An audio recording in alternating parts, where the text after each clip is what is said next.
Nika, may napapansin ka ba kay Sholane? Wala po. Ano po ba yun? Alam mo ba na meron siyang kinaiinisan ditong lalaki sa Manix house?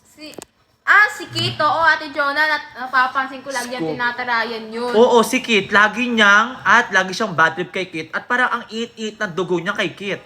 Baka naman kasi crush niya. Hindi niya pwede maging si Kit. Hindi niya pwede Bakit maging naman? crush yun. No? Bakit Hindi sila naman, bagay. Bagay sila, parang bagay. Hindi sila bagay at wala silang spark na para bang magiging sila, no? Huwag siyang aasa na parang si Shalane, yung kapatid niya kay Kosoke, yung asang-asa siya dun. Kuya, alam mo, Ate Jonah, si Shalane parang naaling kay Shalane eh. Oo, ano mo ba, yung babae na yun kasi, yung nag-wallpaper reveal ako kanina, is ang wallpaper niya, si Kosoke, hindi si Kit. Oh. Kaya pala, di talaga sila bagay kasi si Kosoke. Di din naman sila bagay ni Kosoke. Oo, kaya Diyos ko, naiisis ako sa batang yun, tama na nga. Parang wala namang bagay sa kanya dito eh. Talaga, Bagay sa kanya, alam mo, Ate Jonah. umuwi.